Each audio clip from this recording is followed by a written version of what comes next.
Unlike conventional thinking about getting rich to do charity, the Jewish people have held a counterintuitive secret for 3 millennia. Giving is the very beginning of wealth.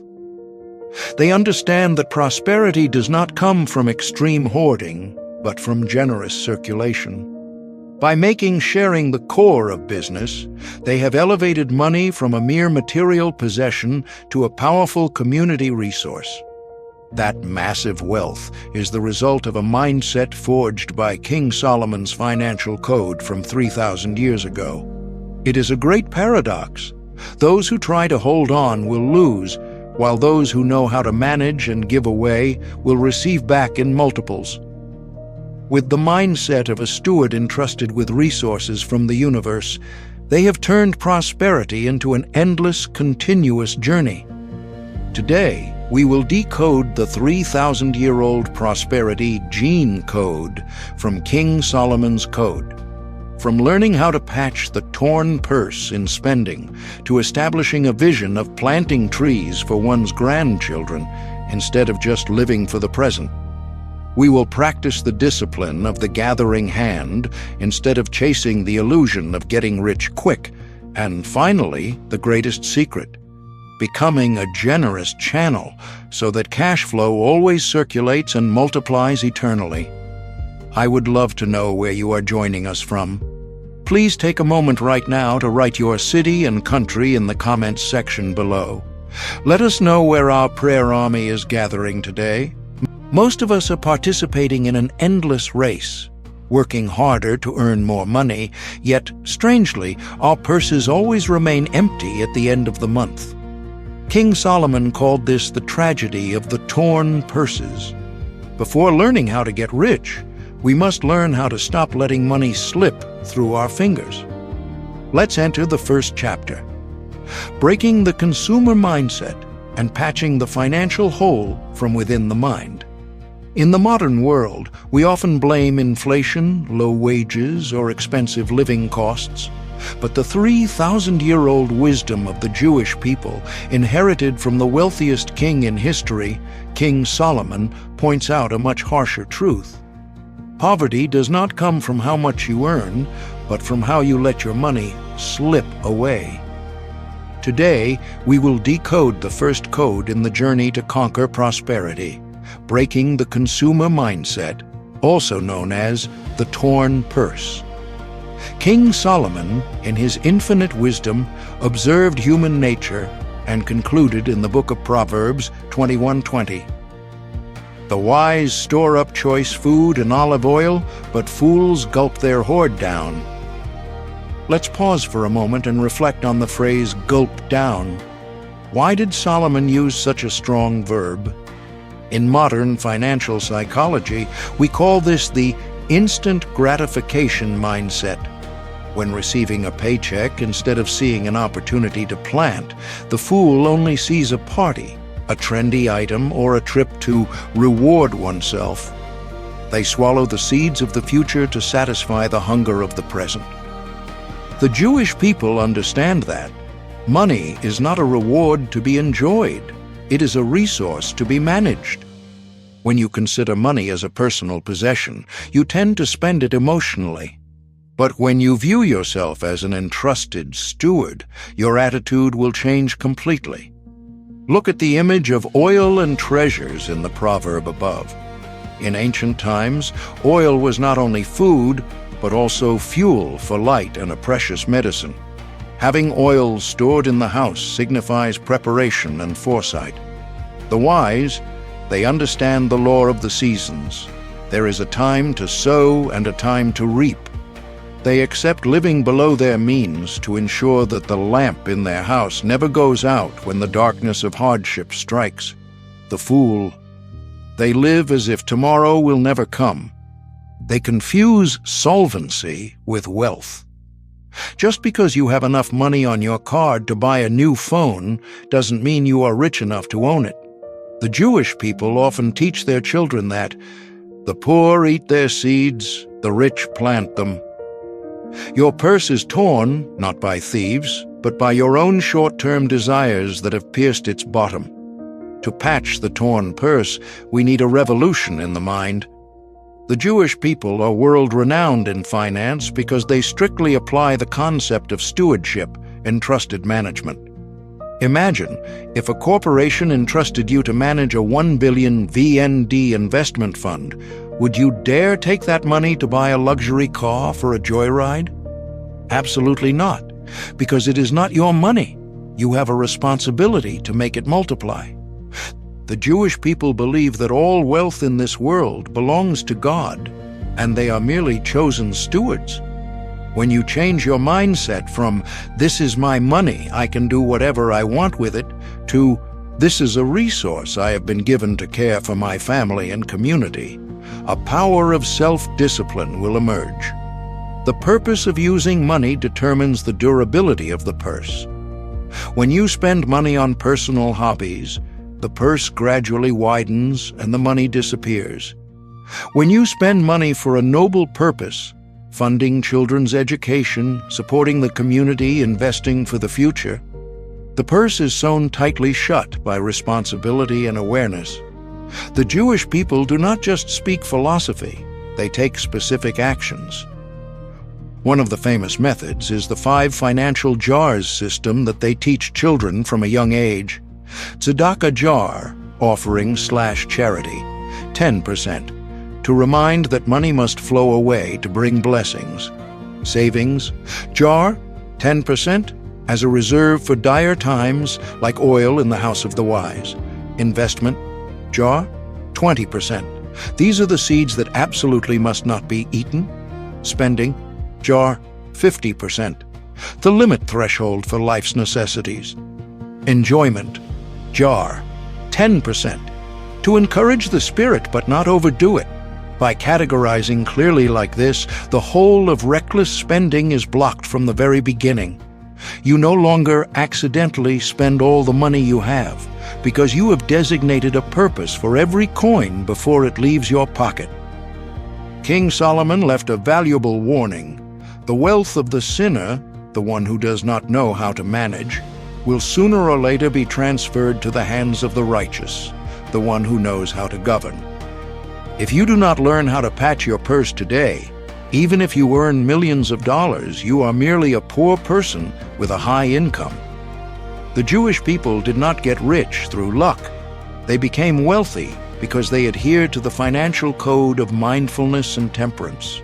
They understand that true prosperity does not lie in how much you spend, but in the power of accumulation and the ability to master oneself against vain temptations. Do not let your life be a long series of days pouring water into a cracked jar. Take up the needle of discipline, the thread of faith and life's purpose, to sew up the holes in your financial purse. When you prove yourself to be a faithful steward with small things, God and the universe will soon entrust you with greater treasures. If patching the torn purse helps you keep what you make, this second code will teach you how to turn what you have into an enduring empire. The biggest difference between a person struggling for a livelihood and a prosperous family lies not in their current account balance, but in the length of the vision they possess. The poor calculate by the day, the middle class calculate by the month, but the wise who follow in King Solomon's footsteps calculate for an entire century. This wisdom is crystallized in a classic saying from Proverbs 13:22. A good person leaves an inheritance for their children's children, but a sinner's wealth is stored up for the righteous. Pay close attention to the phrase, for their children's children. In the original text, this refers to the third generation, that is, the grandchildren. This is the gene code of sustainable wealth. A person considered successful by Solomon's standards is not one who drives a luxurious car or lives in a magnificent mansion in the present, but one who builds a foundation solid enough to shelter their unborn grandchildren. When you change the yardstick from today to 100 years, a psychological miracle occurs. All impulsive financial decisions, virtual real estate fevers, or red and black gambles disguised as risky investments will be automatically eliminated. Because no one dares to bet the future of 3 generations on a short-term gamble. This vision forces you to be patient, forces you to learn how to reject momentary temptations to protect a greater goal. To clearly understand the devastation of a short-term vision, look at the painful lesson from King Hezekiah. He was a good king, but lacked the mindset of someone leaving a legacy.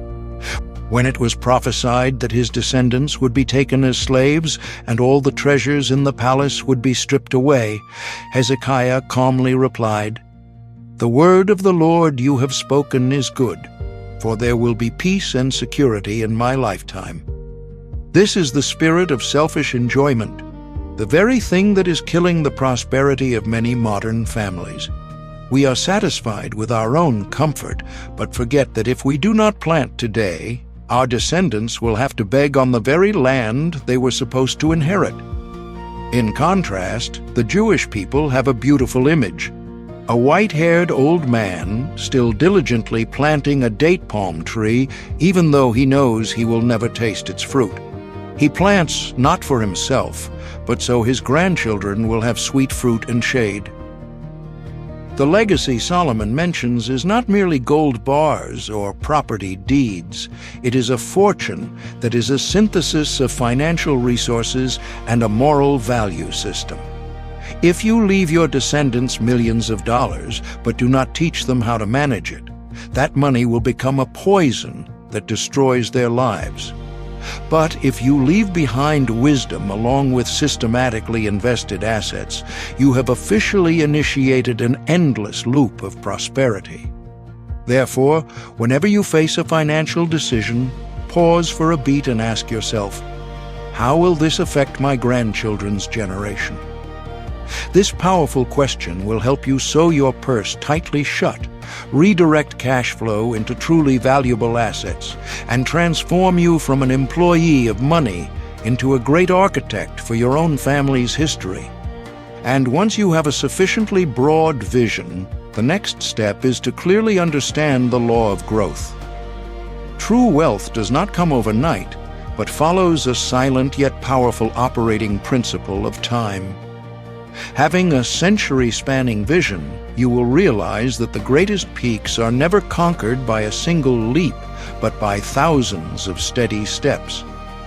The outside world is always noisy with promises of getting rich overnight, ultra-profitable investment schemes, or highly attractive games of chance. But King Solomon's wisdom issues a stern warning in the Book of Proverbs 13:11. Dishonest money dwindles away, but whoever gathers money little by little makes it grow. The term dishonest here does not just imply unjust money, but in the original text, it also means illusion, things that come too quickly without being accompanied by a preparation of capacity. Look at the grim reality of lottery jackpot winners.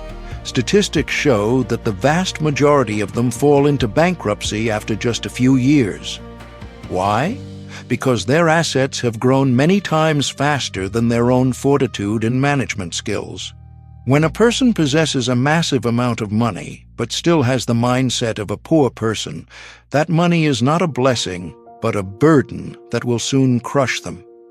Conversely, Solomon honors the method of gathering by hand, the image of a farmer picking up every single grain of rice, gathering handful by handful. This seems too slow in a hurried society, but it is precisely the principle of the most sustainable growth in the universe: compound interest. Every coin you accumulate through disciplined labor and wise investment is not just material, but a stepping stone for character forging. During that process of gathering little by little, you learn how to curb desires, analyze risks, and patiently wait for opportunities. As your wealth grows day by day, your financial wisdom blossoms correspondingly. By the time the treasury is full, you have truly become a master brave enough to operate and sustain that empire. Wealth born from labor and discipline has a very distinct quality. It is solid, seasoned, and not easily shaken by market turmoil. Never despise humble beginnings or tiny savings. King Solomon understood that every brick laid down with faithfulness will build an impregnable fortress. The world urges you to hurry, to risk everything. But wisdom whispers to just be persistent, building step by step with mindfulness. Because the one who knows how to accumulate through the labor of their hands receives not only an increase in numbers, but also an endorsement from heaven for their efforts. And when you have mastered the art of accumulation, when the stream of assets has begun to overflow in your storehouse, that is precisely the time you need to learn the final code to make wealth immortal. Wealth is not born to lie dormant in the darkness of fear. It is born to circulate and create life for an entire ecosystem around you. When you have mastered the art of accumulation, a new temptation will appear. That is fear. The fear of loss makes us tend to want to build very high walls, dig very deep holes to hide and guard our assets. But King Solomon's wisdom in Ecclesiastes 11:2 offers astonishing advice. Invest in 7 ventures, yes, in 8. You do not know what disaster may come upon the land. This is the ultimate code to make wealth immortal. Never turn yourself into a stagnant reservoir, but become a vibrant channel. Money inherently has the nature of a stream of water. If it stands still in one place due to selfishness or fear, it will soon become stagnant and toxic. But if you let it circulate through investing, doing business, and helping your fellow humans, it will create an entirely prosperous ecosystem around you. Solomon's principle of dividing portions to 7 or to 8 is the most ancient foundation of asset diversification. In a volatile world where accidents can strike at any time, not putting all your eggs in one basket is not only a risk management technique, but also a manifestation of mindful wisdom.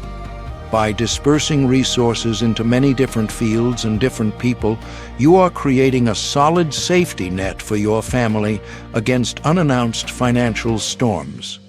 But this dividing portions also carries a deeper meaning. It is the willingness to give and invest in human value. The Jewish people believe that when you use your assets for charity, to support the vulnerable, or invest in the development of others, you are proving to the universe that you are an effective and generous manager. A steward who knows how to circulate capital to create blessings for the community will always be trusted by the master and entrusted with even greater resources. Indeed, the most sustainable prosperity does not come from extreme hoarding, but from generous circulation. When you become a channel, the flow of money will pass through you to nourish the world, and according to a natural law, that very flow will always fill your treasury along its path. Your wealth at this point is no longer a dry number in a safe, but a vibrant power capable of changing lives and enduring eternally through the values you have planted. Throughout the journey from patching the torn purse, establishing a century-long vision for grandchildren, persistently accumulating by the labor of your hands, to becoming a channel for prosperity, we see a running thread. Wealth is a mission, not a personal destination. When you live and manage finances according to these codes of King Solomon, you are not only enriching yourself, but also writing a glorious new chapter for the generations to come.